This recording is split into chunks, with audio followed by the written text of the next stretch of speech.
This is Driv3r on the PlayStation 2. This game gets quite a bad rap. I don't think it's too bad personally.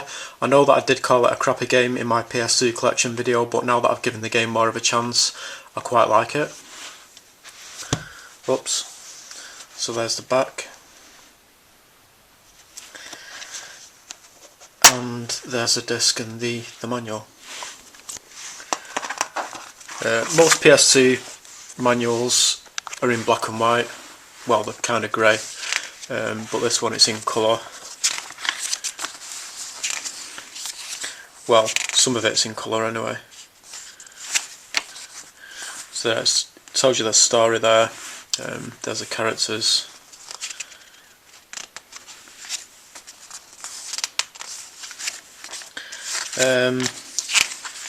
Nothing much interesting to see, but I think there's some interesting stuff in the back. I only just noticed a couple of minutes ago that it seems like there might be something interesting in the back. Yeah, there it talks about the soundtrack, and it's got like, you can see pictures of the bands and artists and stuff.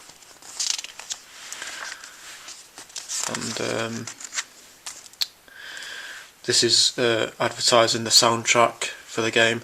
Personally, I'm not a fan of the music in the game. I just always have it turned off. So some of the music is like Phantom Planet, Iggy and the Stooges, Hope of the States, the Ravenettes, the the Bell Rays, Syntax and many more.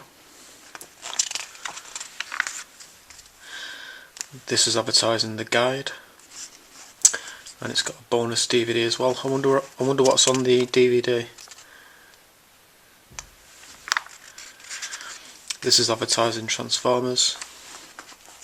Actually, there's a Transformers demo on the disc. I've not actually played it yet. The demo, that is. Obviously, I've played Driv3r. Otherwise, I wouldn't be reviewing it right now, would I? There's an advertisement for the PlayStation 2 magazine. It says £1 off there if you cut this coupon out. Yeah.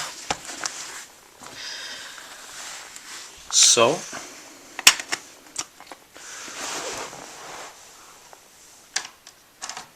let's take a look at Driv3r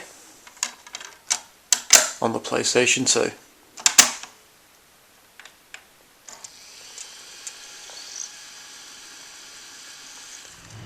So Driv3r, it's not too bad. I was quite harsh on it at first when I made my PS2 collection video. When I got to Driv3r, I said that it was a crap game, and I did think it was a crap game at first, but the more I played it, the more it grew on me. And now I don't think it's too bad. The main missions are quite fun to play through. As for free roaming, there's not really that much to do. It's not really like the GTA games. There's just not really that much to do, to be honest. There are 3 secret cards to find. You can find them in free roam. I'm not sure if you can find them while you're doing the missions. And there's also, instead of having things to collect, you've got these guys to shoot in each of the cities. Each of these guys are called Timmy Vermicelli, and basically it's a piss take of Tommy Vercelli, I think his name was, which is the main character in Vice City. So basically these characters in Driv3r, they look exactly like him, and they've got armbands as well.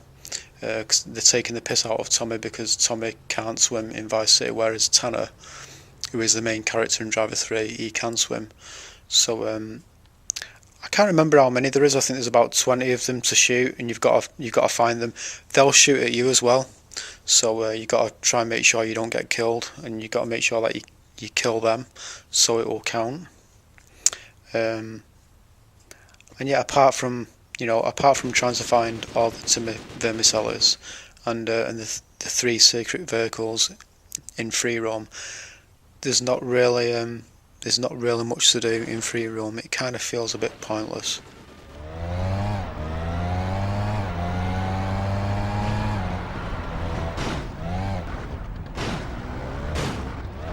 You've got driving minigames like one of the minigames will be where you're chasing someone and you're shooting them, or it could be the cops chasing you, or it could be a checkpoint race, etc. When you win one of these minigames, you don't actually win anything, you don't unlock anything, it just kind of says, do you want to restart or quit? So yeah, I've tried a few of the minigames, but I don't really care for them that much, to be honest.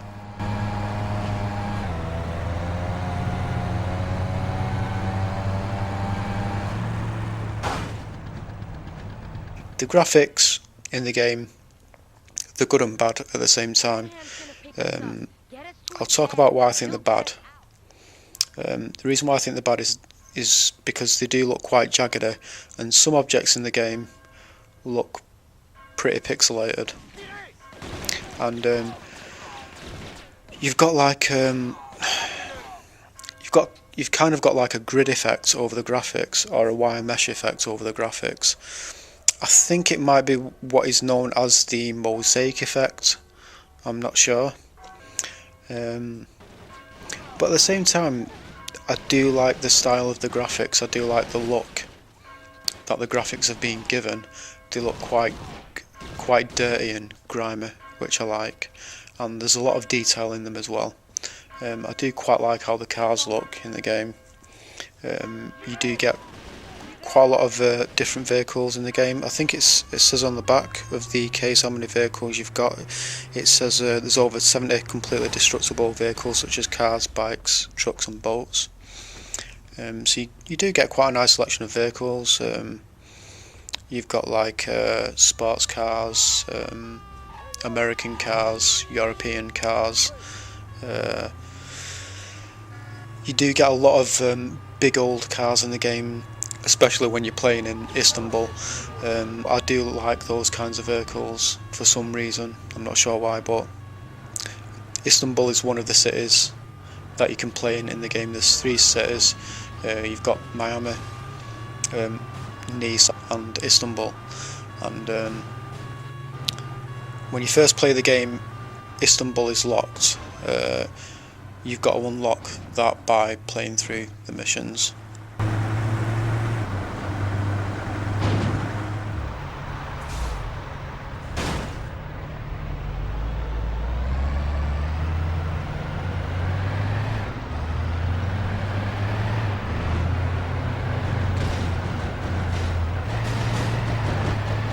So I do quite like the vehicle physics in the game. The vehicles feel quite floaty and well away. That may not be everyone's cup of tea, but it's what I like. And when you're on foot, the combat is quite fun. You can't actually use hand-to-hand combat, but you do use weapons. Shooting random pedestrians is pretty boring, but if you're on a mission and you're shooting the enemies, it's pretty damn fun. And also when you're on foot, interestingly, you can actually change the view to first person view as well.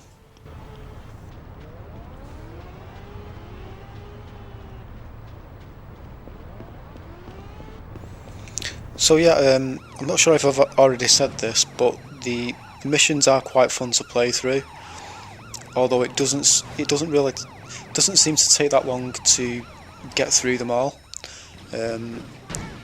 But now that I've completed all the missions, I don't really have much desire to play through them again. It's kind of a been there, done that kind of thing. That's what it feels for me anyway. I feel like I've seen everything that there is to see, so I don't know, there just doesn't really feel much point in playing through the missions again. The missions get pretty damn difficult. In fact, maybe I'd even say the missions get really difficult quite quickly. I think about the 3rd or 4th mission into the game, that's when the difficulty just completely ramps up. And surprisingly, okay, I'm not going to say, I was going to say something, but it'll completely spoil the game. But what I will say is that I suppose I'm going to kind of give away what I was going to say by saying what I'm going to say now. But the 2 or 3 of the missions before the last mission are extremely difficult. I spent hours doing the missions over and over and over again. Well, retrying the missions over and over and over again, because I kept failing them because they were that difficult. And I think it was just a combination of luck and skill. Eventually, after many hours of trying, I managed to beat them.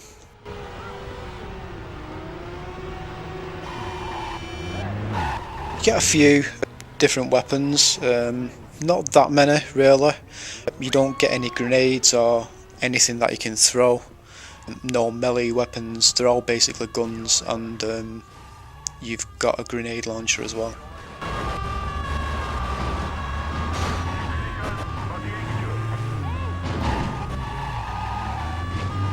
In free roam you can turn the cops on or off, and the cops are pretty tough in the game. You can go to, I think you'd call them safe houses. You get 2 or 3 in each city, and if you go into a safe house, as long as the wanted level isn't too high, you'll get rid of your wanted level. If the wanted level is at the max, it won't go away. If you go into a safe house, I don't think there is actually any way of lowering your wanted level once it gets maxed out. And in your safe houses you can collect weapons and collect health as well.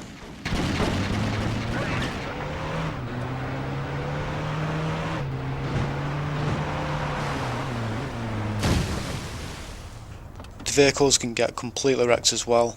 All the windows can smash, doors come off, trunks, hoods come off, tyres can get popped, you can lose wheels. If you crash your car, you'll actually lose a bit of health. I don't think you'll lose health if you crash it a little, if you know what I mean. If you kind of bump into a wall or whatever, if you're not going that fast, I don't think you lose any health. But if you do have a big impact, you will lose some health.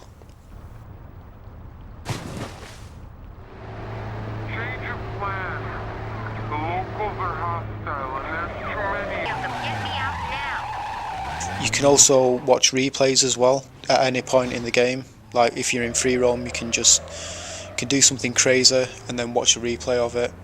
Or if you're on a mission, if you fail the mission or if you complete the mission, you can then watch a replay of the mission. And the really cool thing about the replays is that it doesn't just show a replay of the driving action, it will also included in the replay will be when you're on foot as well, when you're using your weapons and whatever, so they are quite fun to watch. And you've also got a thrill cam as well, so when you're driving a vehicle, if you press the L1 and R1 buttons at the same time, it'll look like a replay, yet you're still controlling the vehicle. You can't do this when you're on foot though.